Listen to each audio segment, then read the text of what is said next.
제가 다녔던 신학교에서는 언어가 굉장히 중요해요. 언어를 잘해야 성경을 읽으려면 히브리어, 헬라어를 해야 되고 또 중세 고전 책들을 참고하려면 라틴어를 해야 돼요.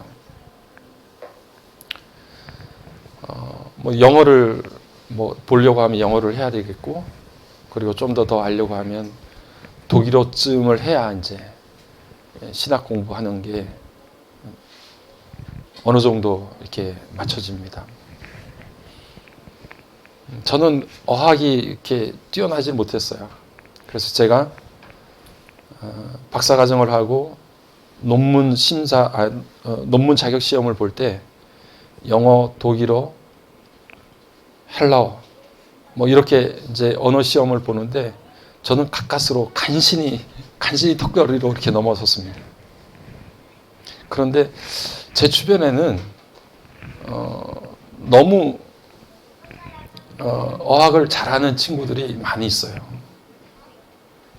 그래서 어떻게 그렇게 헬라어, 히브리어, 라틴어, 독일어, 영어 이런 것들을 그렇게 잘할 수 있을까? 여러분, 라틴어 같은 경우에는 단어 하나가 어떤 거는 100몇십 가지로 변화가 돼요. 어미 변화가, 명사이든 동사이든 어미 변화가 100몇십 가지로 변하는 경우가 있어요. 그러니까 우리나라 말처럼 단어 하나를 안다고 해서 되는 게 아니라 그 단어가 어미가 변화를 그렇게 심하게 변화가 돼요.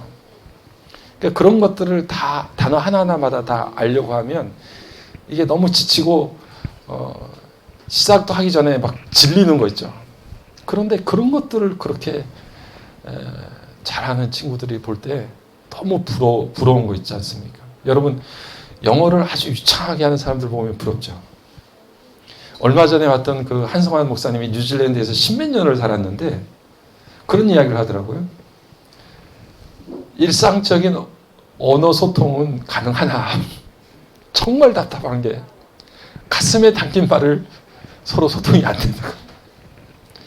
통상적인 말들, 일상적인 언어들은 주고받는데 정말 우리가 마음에 담아둔 고민이라든지 좀 깊은 이야기들을 대화를 하고 싶잖아요. 거기서 사는데. 그런데 그런 이야기가 안 되는 거예요. 한국 사람은 안 된대요. 도저히. 수십 년을 살아도. 그러니까 한국에 온 외국인들이 한국말을 유창하게 잘한다 하더라도 그 언어의 한계가 분명히 있는 것처럼 언어가 그렇게 좀 힘든가 봐요. 우리가 세상에서 언어를 잘해도 그 사람이 너무 부럽습니다. 어떻게 저렇게 뛰어나서 3개국어, 4개국어 이런 것들을 유창하게 하지? 준이도 부러웠지. 예, 불어를 가서 프랑스 갔는데 불어를 그냥 이렇게 유창하게 하면 얼마나 부러워요. 언어가 너무 부럽거든요. 오늘 우리가 고린도서 13장 1절을 읽었는데 이건 세상 언어가 아니라 천사의 말을 한대. 천사의 말. 영어만 유창해도 사람들이 와 대단하다 이렇게 이야기하는데 천사의 말을 하는 사람이 있다고 하면 이거 얼마나 부러울까요? 세상이 도저히 알아들을 수 없는 하늘의 언어를 한다고 하면 엄청난 일이잖아요. 그래서 고린도전서 13장 우리가 읽었던 내용의 전후로 해서 12장과 14장 말씀을 보면 방언에 대해서 고린도전서가 이야기를 해요. 기도를 하다가 방언을 받으면 그 방언이 이 세상의 언어가 아니라 정말 하늘의 언어처럼 그렇게 기도 가운데 어느 순간인가 그런 방언이 우리 입을 통해서 터져지는 그런 하나님의 은사가 있거든요. 그러니까 그런 방언을 하든지 아니면 천사의 언어를 한다든지 정말 놀라운 일입니다. 성탄절에는 천사가 많이 나타나요. 우리 여기 이 방에 있는 아이들도 천사지만 진짜 천사가 나타나서 마리아에게 수태고지를 합니다. 마리아야, 네가 아들을 낳을 거다. 두려워하지 마. 그렇게 이야기를 해주고 그의 남편 요셉에게도 이야기하잖아요. 천사가 꿈속에서 나타나서 요셉아, 마리아가 아기를 가졌는데 너 결혼하기 전에 마리아가 임신했다고 해서 두려워하지 마. 그거는 사람을 통해서 임신한 것이 아니라 하나님께서 마리아의 몸에 임신토록 하신 거야. 아들을 낳을 것인데 이름을 예수라고 해. 왜냐하면 그가 자기 백성들을 그들의 죄에서부터 구원하실 자이기 때문에 그래 라고 알려주는데 모두가 천사가 나타나서 그런 이야기를 다 해주는 거예요. 천사가 사용하는 언어를 만약에 우리가 사용할 수 있다고 하면 이거는 정말 놀랍고 정말 대단한 일이죠. 그런데 오늘 우리가 고린도전서 13장 1절 말씀을 읽어보니 그런 엄청난 천사의 말을 할지라도 사랑이 없으면 소리나는 구리와 울리는 꽹과리가 되겠다. 이렇게 이야기합니다. 고린도전서예요. 고린도에 바울 사도가 보낸 편지입니다. 그런데 이 고린도는 당시 1세기에 금속 산업이 굉장히 활발하게 일어날 때예요. 우리로 말하면 대장간에서 과거에 대장간에서 쇠망치를 두들겨서 금속을 만들어내고 농기구를 만들고 칼과 창을 만들고 그럴 때예요. 그러니까 이 이야기를 바울이 고린도에 있는 교회 교인들에게 이야기할 때 고린도 교인들은 금방 그 이야기가 뭔지를 알아차리는 거예요. 우리 동네에 있는 대장간에서 대장장이들이 시뻘게 달군 쇠를 망치로 쳐서 그것을 만들고 구리로 그릇을 만들고 용기들을 만드는 그런 광경들을 이 사람들은 너무 익숙한 광경들이기 때문에 쉽게 머릿속에 떠오르게 되는 거예요. 여러분 대장간 가보셨어요? 대장간 보시면 그 안에 얼마나 시끄러운지 몰라요. 망치 소리로부터 시작해서 쾅쾅 내리찍는 소리부터 시작해서 대장간은 우당탕 쿵당 소리가 엄청나게 시끄럽습니다. 정말 사람들이 부러워할 만한 천사의 말을 하는데 그 엄청난 언어를 그 입을 통해서 이야기한다 할지라도 사랑이 없으면 시끄러운 대장간에 소리나는 그 시끄러운 소리처럼 소리나는 구리와 울리는 꽹과리 같은 그런 소리가 들리게 될 것이다. 이렇게 말씀하고 있는 거예요. 어떤 성경 해석자들은 이렇게 이야기합니다. 고린도 지방에 당시에 원형극장 같은 것들이 있었고요. 그리고 많은 사람들이 한꺼번에 모여서 그 원형극장에서 경기를 보기도 하고 연극을 관람하기도 하고 그래요. 그런데 많은 사람들이 모이다 보니 그 앞에서 지금처럼 이렇게 마이크가 있는 것도 아니고 음향 시스템이 준비된 것도 아닌지라 사람들에게 소리가 전달되는 게 상당히 어려웠을 거 아니에요. 그런데 어쨌든 그 원형극장에는 소리가 잘 퍼져나갈 수 있도록 음향에 대해서 굉장히 신경을 쓰면서 만들어진 건축물이에요. 그럼에도 불구하고 고린도 지방에는 금속으로 만든 소리 증폭기가 있었다고 그래요. 전기로 하는 것은 아니지만 지금으로 말하면 메가폰 같은 것들을 설치해서 소리가 청중들에게 잘 전달될 수 있도록 그렇게 금속으로 만들어진 증폭기 같은 것들이 준비되었다고 합니다. 그러니까 오늘 1절 말씀을 보면 바울 사도가 이렇게 이야기할 때 고린도 지방에 있는 이 고린도 교회 교인들은 대장간에서 구리나 쇠를 달구어서 그릇을 만들어냈던 그 엄청난 소리들을 연상했고 그리고 원형극장에서 사람들에게 말을 전달하기 위해서 소리 증폭기를 만들었던 그런 상황들을 그들은 쉽게 이해할 수 있었다는 거예요. 오늘 우리 가운데 놀라운 언어를 가지고 엄청난 일을 누구도 행할 수 없는 그 놀라운 일들을 우리가 행할 수 있을지라도 만약에 우리 안에 참된 사랑이 없다고 하면 그것은 소리나는 구리와 울리는 꽹과리 결국에는 자기 증폭기 자기의 소리를 크게 만들려고 하는 그런 시도에 불과하다라고 하는 것을 말씀합니다.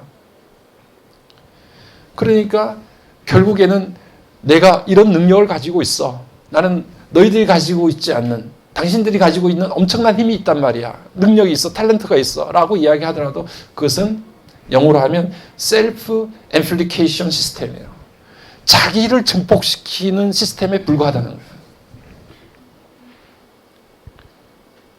나를 크게 보이고 내 목소리를 사람들에게 더 강력하게 들리게 하려고 하는 시도에 불과한 것이지 그것은 아무것도 아니라는 거예요. 여러분, 이 땅에 있는 생물들을 다 보세요.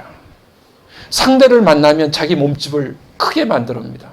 물고기들도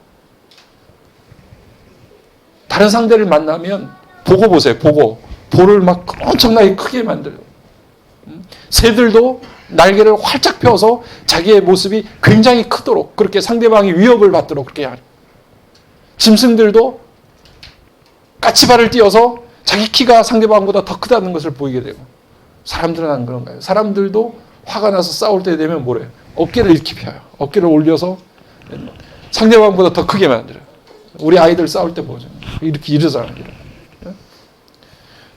살아있는 생물들은 인간을 포함해서 대적자를 만나면 자기를 더 크게 만들어요.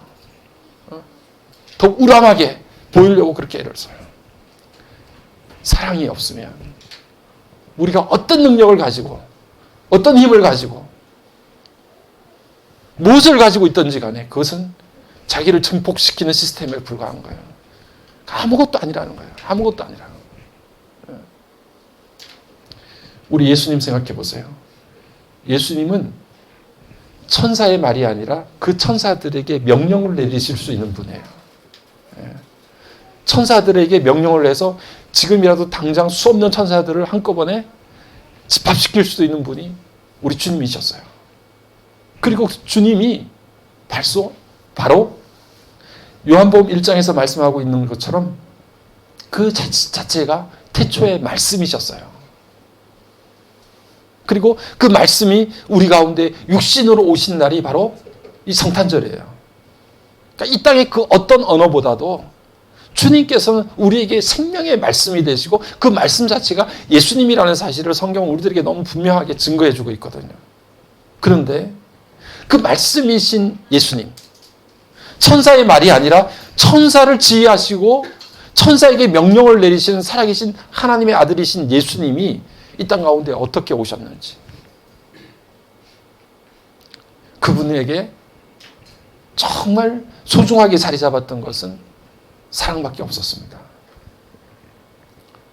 오늘 우리가 설교 제목도 그렇고요. 앞에 현수막 보시면 주제가 내려온 사랑이에요.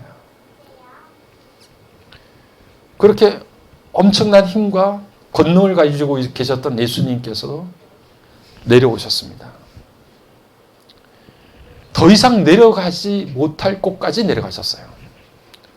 장로님이 기도하셨지만 오늘 말구유 가운데 오셨잖아요.